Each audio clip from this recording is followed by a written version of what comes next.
What's up, guys? So today we're going to be talking about the FlyScape EOS. Let's get started.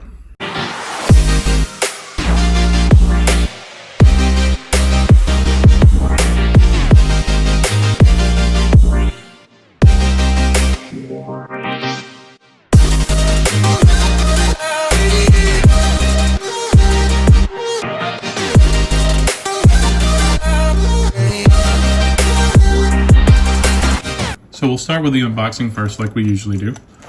We'll open this first one. All right, so this one is just the balisong in the case. There's nothing else in here. It looks like there's a spot for a screwdriver and maybe to hold something else. A couple of things that you need to carry around with you, like a charging cable. All right, so this is one of the prototypes, of course. And we'll open the second one, see what's in this box. Not sure why they sent two, but they did send two out. Looks like this one has the charging cable with it there, as you can see in the case. We'll go over that in a little bit. All right, so this one is different. Looks like this one has holes cut out in the blade and this one does not. The optical cable on this one is put in correctly. It's not loose or anything like that from what I can see. Everything looks good around here. Now, of course, I've already opened these before and I know these issues that I found already. This one, I don't know if you'll be able to see it in the video. This one here, when I got it, this blade was actually bent over a little bit and it would not, it kept contacting the inside of the channel and it wouldn't flip properly, but I've kind of worked with it a little bit and I've got it to where it's working again now. This one, when I first got it, I did my inspection on it and I don't know if you'll be able to see this either, but there is a crack right here. And there was a second crack in here somewhere else. I have to find it again. Oh, right here. Okay, so there's a crack here and a crack here. All right, so we'll go over some of the cons. First of all, I don't know which one of these is closest to being the actual knife. Both of these are prototypes. Neither of them, to my knowledge, are the finished product. So I can't really tell you how the finished product came out. But I will show you a couple of things just to start off with that I've noticed. One, between the two of these balisongs, it looks like the point at which you would put your tool is on this side for the one with the holes cut out in the blade, and on this one, it's not. You have to actually flip it over and it's on the back side here. So it looks like the pivots were put in a different direction between these two. I don't know if that changes anything. It also looks like the contacts for these lights have been changed up. And of course, this one here has the loose optical cable. It's coming loose right there. So I'm hoping that in the final product I figured out how to fix that as well.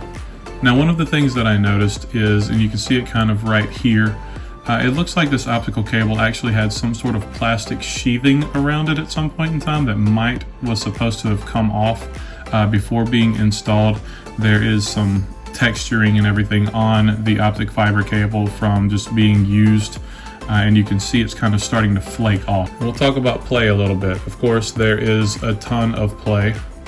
It's got a lot of wiggle room. Both of these balisongs have a lot of wiggle room here.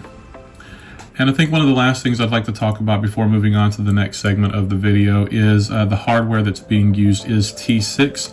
It is not T8 or T10. So of course, they're going to be easy to strip. As you can see, all of these screws here are all T6s, including the main pivot screw.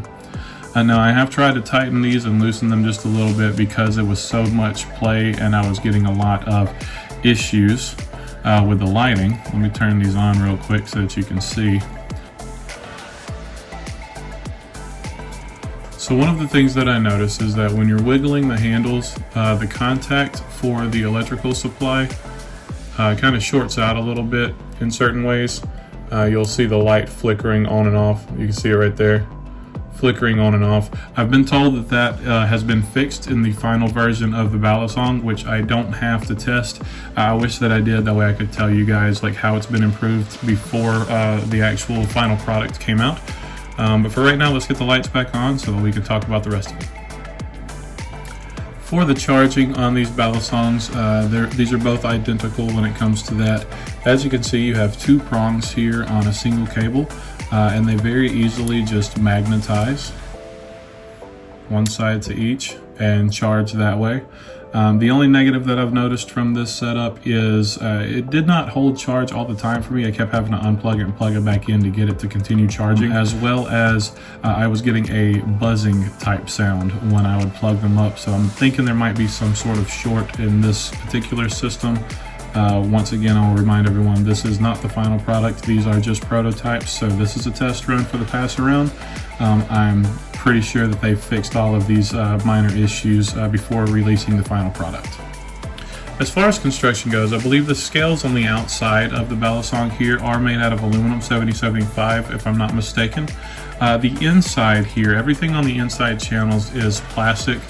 They fit the battery inside the base of the handles here, it appears, along with the charging supply and the buttons that you use to turn it on.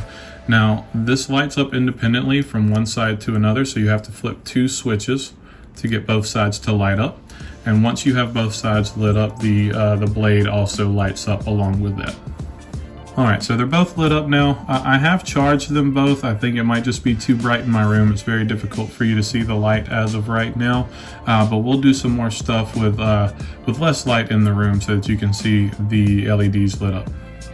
Now you might be thinking that up to this point we've said nothing but negative things about the FlyScape EOS, and you would be 100% correct. But let's think about the reason behind that. Most of the time when we review balisongs, we review them based on their flippability. How would they be as a competitive flipper in the market against other comparative items? That's the wrong way to look at this, because the FlyScape EOS doesn't really have anything to be compared to. That's like the old saying of trying to compare apples to oranges, because the FlyScape EOS wasn't meant to be a competitive flipper, it was meant to be fun.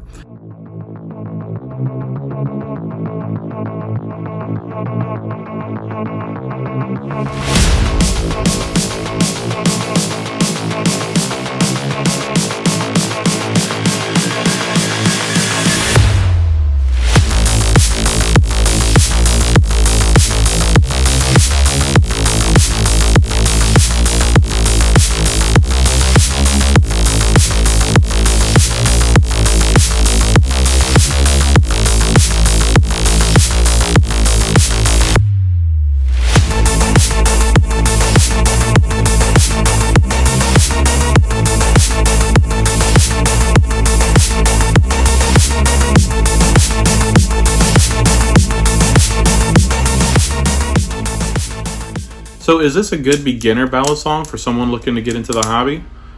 Well, no. Is this balisong going to be a good competitive flipper? No. No, it's not. Is it made of really well put together materials? Again, no. Is it really good at doing tricks? No. No. Is it comfortable in your hand? No. But none of these things are things that it set out to do. What it did set out to do was create a balisong that didn't exist in the community today and make something really, really awesome that was a lot of fun. And it 100% succeeds in doing that. Anyone who knows me knows that I love things that light up, so of course the EOS caught my attention. I'd like to thank Pyro and FlyScape for allowing me to be part of the pass around for this balisong. This is the first iteration of the FlyScape EOS, and I'm really excited to see what they do with it in the future. So let me give you my final conclusion on the EOS. No, I wouldn't recommend this to anyone looking for a good flipper that they want to be able to learn new tricks on. This is made for people who are already in the hobby and just want something really cool and unique. And I think that it does a great job at that. So if you've stuck around for this long and listened to me ramble, I want to thank you for being one of my supporters. I really appreciate you guys. Your likes and views mean the world to me.